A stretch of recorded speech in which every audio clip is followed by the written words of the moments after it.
Cooperative sector కేంద్ర ప్రభుత్వం ఈ మధ్యకాలంలో దీన్ని గొప్పగా అభివృద్ధి చేయాలని చెప్పి గుర్తించింది. నేను 2004లో ఎమ్మెల్యే అయినప్పుడు ఇది కథం పట్టించే ప్రోగ్రాం అంతకుముందే ప్రిపేర్ అయింది. చంద్రబాబు నాయుడు గారు ఉన్నప్పుడే ఈ పబ్లిక్ సెక్టార్ ఏంది, సొసైటీస్ ఏంది, కథ ఏంది, కార్ఖానా ఏంది అనేది వచ్చింది. నేను విమర్శ కోసం చెప్తున్నాను. అప్పుడు నేను కొత్త ఎమ్మెల్యేకి అప్పుడే నేనైనా కోఆపరేటివ్ సెక్టార్ ఏ గ్రామీణ ప్రాంత రైతుల వెల్ఫేర్ కోసం ఏర్పడదో, వాళ్ళ కాంట్రిబ్యూషన్తో ఏర్పడదో దాన్ని బొండిగా పిసుకకండి. ఎలకల బాధ కిలువ తగలబెట్టుకునే ప్రయత్నం చేయొద్దు ముఖ్యమంత్రి గారు. వాళ్ళను అందుకనే ఓడగొట్టింది కాబట్టి మీరు భూమి మీదకి వచ్చి ఈ కోఆపరేటివ్ సెక్టార్ ఎట్లా గొప్పగా అభివృద్ధి చెందడానికి ఆస్కారం ఉంటుందో దానికి మద్దతు ఇచ్చి చేయమని చెప్పి నేను అసెంబ్లీలో 15-20 నిమిషాలు మాట్లాడిన దీని మీద. అంటే ఆ కోఆపరేటివ్ సెక్టార్ మీద అంత అవగాహన కొంచెం ఉంది నాకు. ఈ మధ్యకాలంలో నేను అమిత్ షా గారిని అప్పుడప్పుడు కలిసినప్పుడు వారు చెప్తూ ఉంటారు. నేను అనేకం చూస్తున్న కేంద్రంలో ఇవన్నీ ఇప్పుడు చెప్తే ఉండవద్దు, కానీ చాలా రకాల స్కీములు లిస్టు చూస్తాం మేము. లిస్ట్ చూస్తే ఇప్పుడు ఈ రాష్ట్రాలు ఏముండవు. కోఆపరేటివ్ సెక్టార్లో ఎక్కువ లబ్ధి పొందుతున్న రాష్ట్రాలు నంబర్ 1 గుజరాత్, నెంబర్ 2 మహారాష్ట్ర, మీరే చెప్తారు. అది పాలరంగం తీసుకోండి, అది గొర్రెల స్కీమ్ తీసుకోండి, అది ఇంకోటి తీసుకోండి, ఏ రంగాన్ని చూసినట్టుంటే అంత వాళ్ళకి అక్కడ అంత కలెక్టివ్గా మన పక్కకే ఉంటుంది. మహారాష్ట్ర మీకు తెలుసు ఎట్లా షుగర్ ఫ్యాక్టరీలన్నీ కూడా కోఆపరేటివ్ సెక్టర్ ఎట్లా వర్ధిల్లుతూ ఉన్నాయి. ఎక్కడెక్కడైతే ఇక్కడ కూడా మన దగ్గర ఈ హుస్నాబాద్ సొసైటీ ఎంత బాగా అభివృద్ధి చెందింది అంటే ఎక్కడైతే పాలక మండళ్ళు గొప్పగా ఉన్నాయో, ఒక లీడర్ నిస్వార్థంగా పనిచేసేటువంటి సత్తా ఉందో అక్కడ 100% అది బాగుపడ్డది. ఎక్కడైతే పట్టించుకోలేదో అక్కడ పోయినాయి. అది సొసైటీస్ అయినా కావచ్చు, అది నేను ఇంతకుముందు చెప్పినటువంటి ముల్కనూరు సొసైటీ లాంటివి కూడా కావచ్చు. ఇంతెందుకు మొన్న దాకా ఇది బ్రహ్మాండం నడిచింది. ఈ కాదు ఈ పాల మదర్ డైరీ నడిచింది. ఇవాళ దివాళా తీసింది.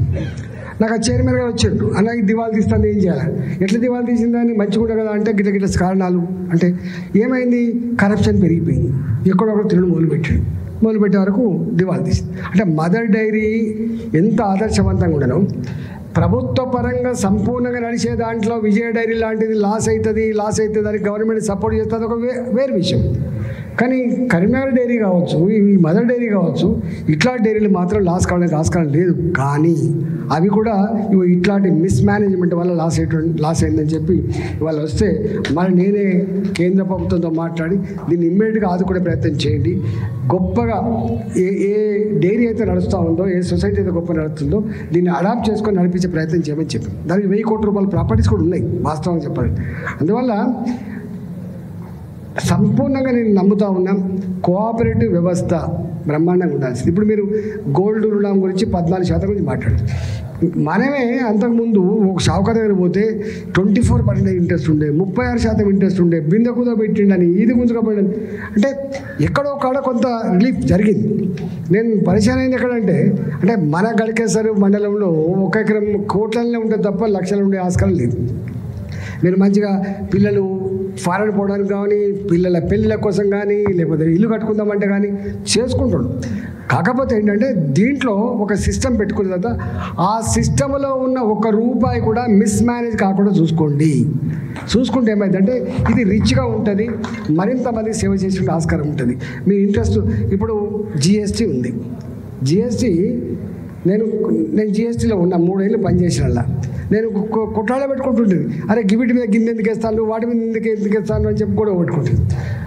5%, 5%, 12%, 18%, 20%, 4 స్లాబ్లు ఉండే. నేనన్నా ఎక్కువ ట్యాక్స్ వేస్తే ఎక్కువ ఎగబెడతారని చెప్పాను. నేను ట్యాక్స్ అనేది చాలా సింపుల్గా ఉండాలి. ఇప్పుడు 4 లక్షలు మంది ఉన్న కాడ 8 లక్షలకు పెంచుకునే ప్రయత్నం చేయండి, 10 లక్షల మందితో ట్యాక్స్ కట్టించే ప్రయత్నం చేయండి. కానీ ఒక్కడి మీదనే వేస్తే ఇది నడిచేది కాదని చెప్పి మొత్తుకునేది. ఇవాళ నేను కొత్తగా జిఎస్టీ వచ్చినప్పుడు మన ఆదాయం ఎంత తెలుసా, దేశంలో 73,000 కోట్లు. For month GST collections was 73,000 crore rupees. Today 2,50,000 crore rupees గుర్తుపెట్టుకోండి, for month, not for annum. అంటే ఇంత స్ట్రీమ్ లైన్ అయింది కాబట్టి ఏమైంది ఇప్పుడు అంటే మీకు ప్రభుత్వం లాభం రాగానే సరిపోగానే ఏం చేసింది అక్కడ 28 నుంచి తీసుకొచ్చి 18లో పెట్టింది. అంటే సొసైటీస్ కావచ్చు, ప్రభుత్వాలు కావచ్చు, ఒక స్థాయిలో కనుక కొంత ఆదాయం పెరిగిన తర్వాత మనకు సబ్సిడీ రూపంలో ఇస్తారు, రోడ్ల రూపంలో డెవలప్మెంట్ కోసం ఇస్తారు, మూడవది అవసరమైతే తగ్గించే ప్రయత్నం కూడా చేస్తారు.